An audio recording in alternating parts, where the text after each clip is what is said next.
This near-death experience story is sent by Catherine Miller, a 50-year-old woman from Ohio who never believed in the afterlife, until she found herself staring at the edge of it. What she saw in those few moments of unconsciousness changed everything she thought she knew about life, death, and the future of America. Catherine didn't just see light or past loved ones. She was given a vision of something much bigger. She witnessed a shift in power, an economic storm forming, and a world where the United States was no longer leading. What she saw about Canada's silent counterattack and the cracks in America's foundation left her shaken. Catherine woke up like any other morning, unaware that fate had something unimaginable planned for her. She was an ordinary woman living a simple life, an accountant by profession, a mother of 2 grown children, and someone who had always dismissed supernatural experiences. That day, she had a routine schedule, checking emails, running errands, and preparing for a client meeting. The sky was clear, the air was crisp, and nothing seemed unusual. But sometimes, life doesn't give a warning before it changes everything. As she sipped her coffee, she felt an unexplainable pressure in her chest, a sudden weakness spreading through her body. Within minutes, her vision blurred, and she struggled to catch her breath. The tightness in her chest intensified, and the world around her started spinning. She tried to call for help, but the words wouldn't come out. Her fingers trembled as she grabbed the edge of the table, her mind desperately trying to fight the overwhelming dizziness. She thought it was just a moment of exhaustion, but as she collapsed onto the floor, she knew this was something far worse. The pain surged through her like an electric shock, and then, in an instant, everything went dark. Her body lay motionless on the kitchen floor while her mind drifted somewhere else. She was no longer inside her home, no longer confined to her physical body. Everything around her became weightless, and she felt herself being pulled upward. At first, there was fear, pure, undeniable fear. But then came an overwhelming peace, a warmth that wrapped around her like a comforting embrace. She could still hear the faint sound of her phone vibrating on the table, a distant reminder of the life she was about to leave behind. But her soul was already traveling somewhere far beyond that kitchen. Catherine found herself floating above her own body, watching as if she were an outsider looking in. She saw her motionless figure on the floor, her phone ringing with incoming calls, her coffee cup spilled beside her. But she felt no attachment to it. The panic she expected never came. Instead, there was a strange sense of acceptance, like she was being prepared for something beyond her understanding. It was then that she noticed a soft glow forming around her, pulling her towards something unknown. The further she drifted, the less she felt connected to her earthly existence. As she moved toward the light, a strange sensation overtook her, a sudden shift, like stepping into a different reality. She wasn't just floating in emptiness, she was being shown something. In front of her, visions started unfolding like a film reel, events she couldn't comprehend yet, but felt deeply connected to. She saw markets fluctuating, financial institutions in turmoil, and an unexpected force rising from the north. It wasn't just a personal journey.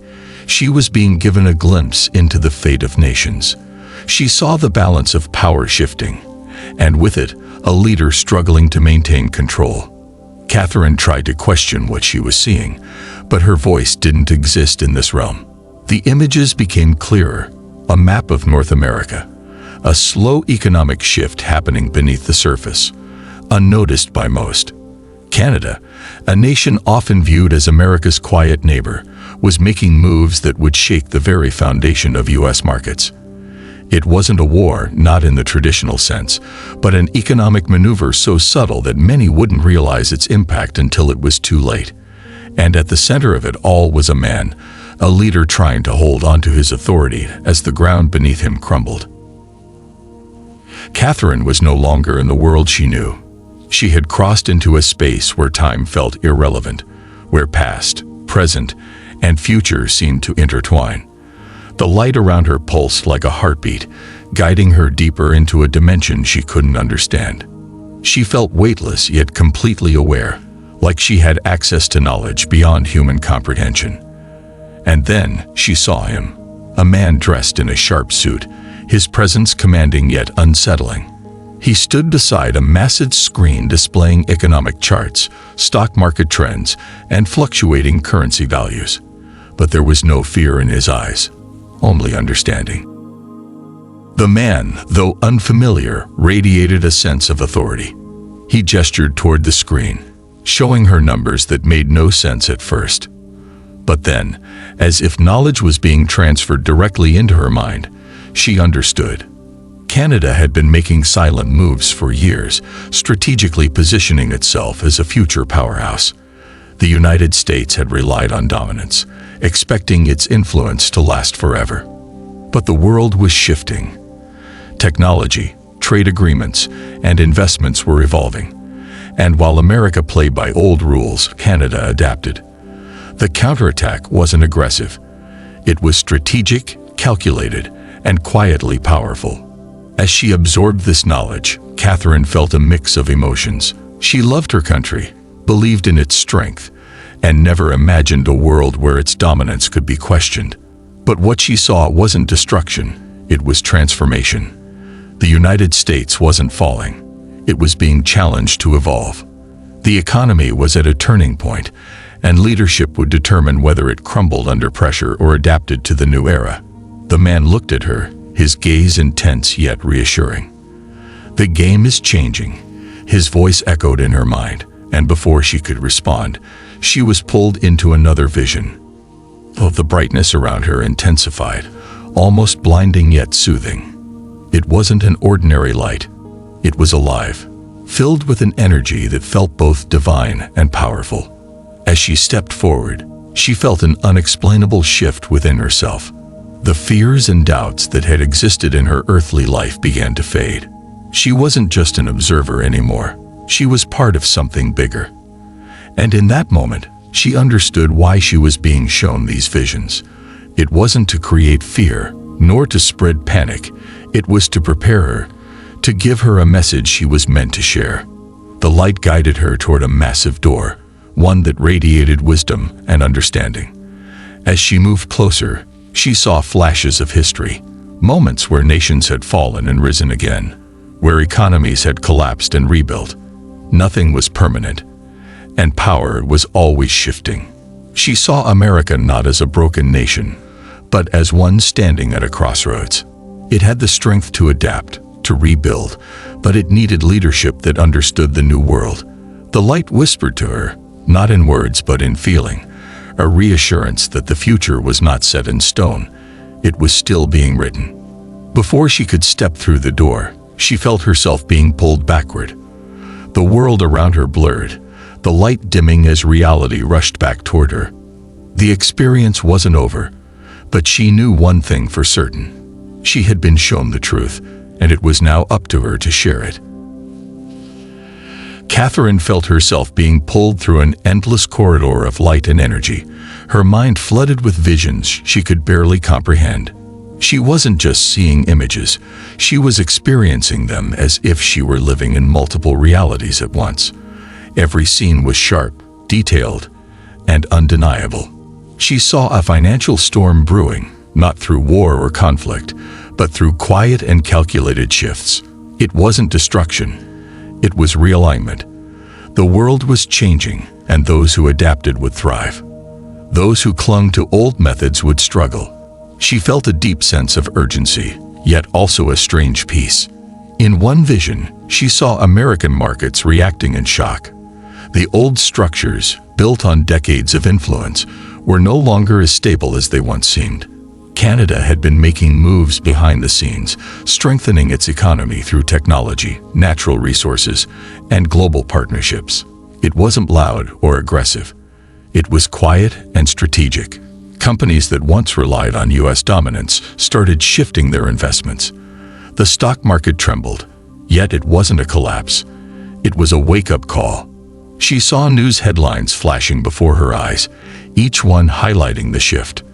The reaction wasn't panic, but realization. And then she saw him, standing in front of a podium, his hands gripping the sides as reporters fired questions at him. The leader of the United States looked different now, not as confident as before.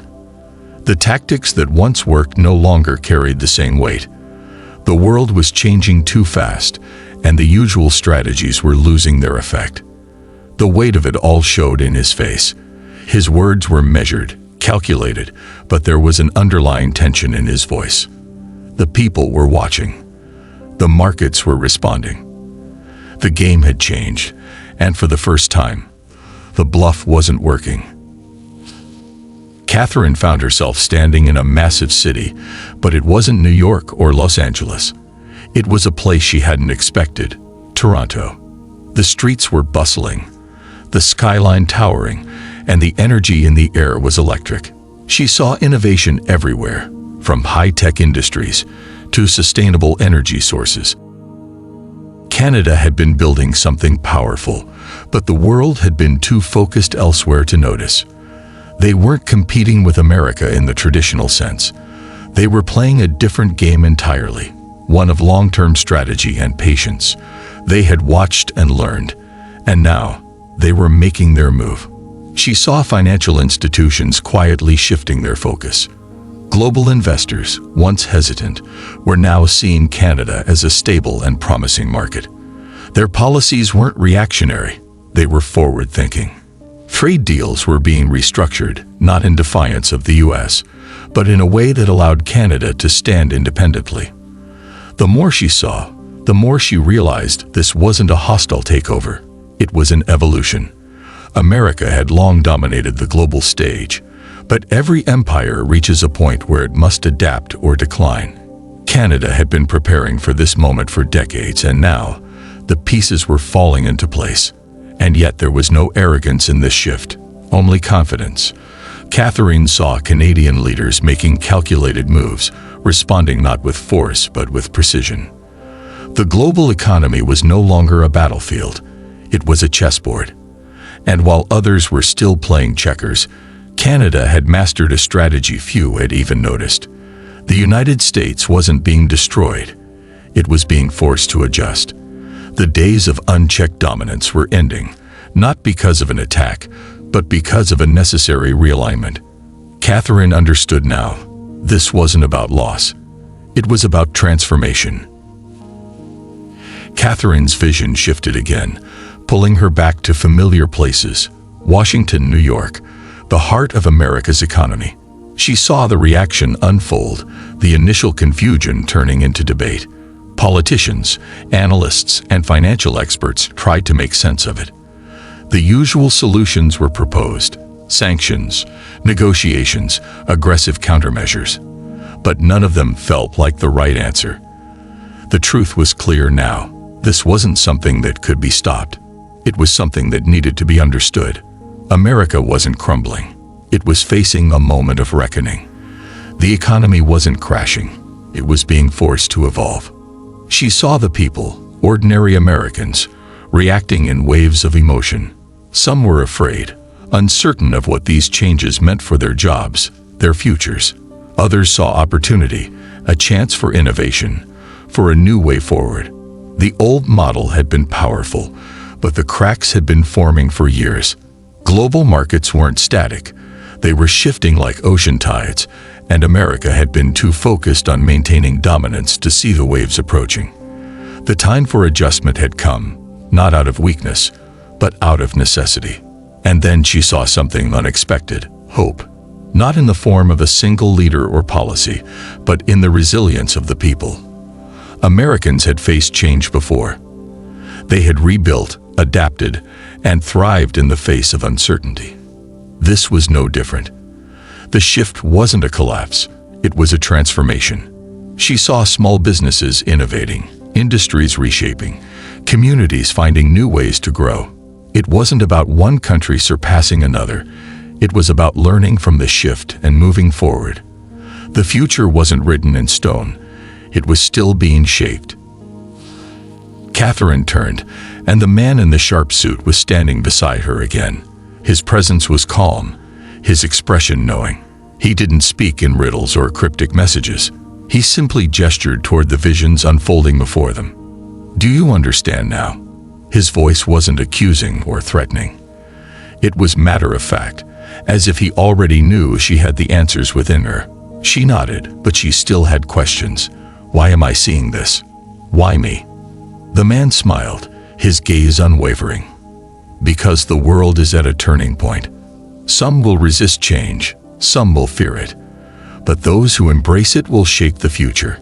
He gestured toward the shifting images, stock markets adjusting, businesses adapting, leaders debating their next moves. Power is never permanent. It moves, it transforms. The question is, will they adapt? Will you? Catherine felt the weight of his words, not as a warning, but as a challenge.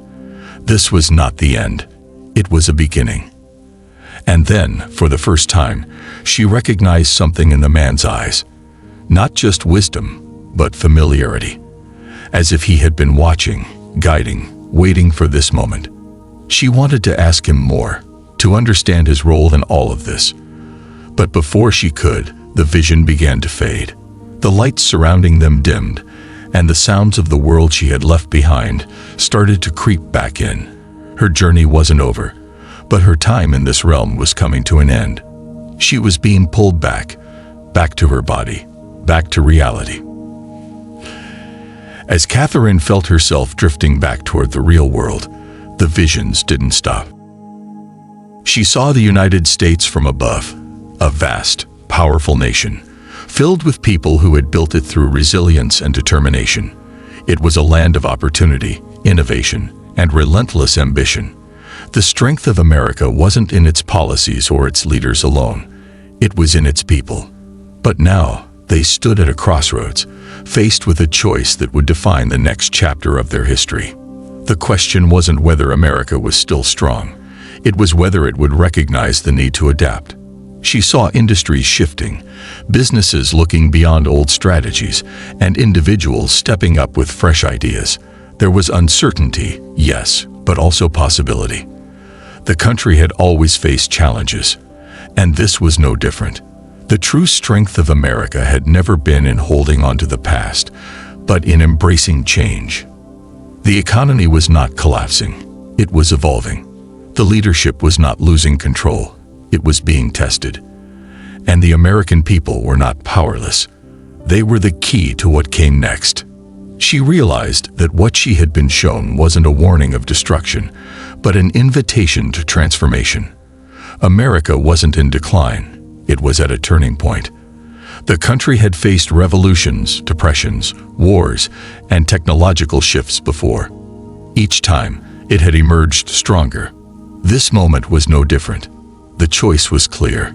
Cling to old strategies and risk falling behind, or embrace the changes and rise again. The path forward wasn't about fighting the inevitable. It was about leading the way. Catherine's vision sharpened, pulling her into a room filled with cameras, reporters, and flashing lights. Standing at the podium was the leader of the United States, his expression carefully composed, but the tension in his posture was unmistakable. The usual bravado was there, the familiar confidence in his voice, but something was different. This time, the words weren't landing as they once did. The audience wasn't reacting with the same certainty. The markets had spoken. The world had moved. And for the first time, the old strategies were losing their effect. She watched as he addressed the nation, responding to the economic shifts happening around him. He spoke of strength, of power, of America's dominance. But the financial analysts were already dissecting the numbers. The investors were watching the trends, and the global markets were making their own moves. The message was clear. The world had changed, and no speech could reverse the course that had already begun. As she observed the reactions in the room, she saw the growing uncertainty. Some still believed in the old tactics, but others were beginning to question. The media whispered, the experts analyzed, and the people watched closely. The strategies that had once worked so effectively were now facing their greatest test. Catherine saw the moment when it became clear. The bluff had been called. The world wasn't waiting. The shift had already happened. Catherine's vision shifted again, this time zooming into the financial markets. She saw stock tickers flashing, currency values adjusting, and global investors making real-time decisions. The economy wasn't driven by speeches or declarations. It was built on numbers, strategies, and trust. The markets didn't react to emotions. They responded to reality. And the reality was that change had already begun.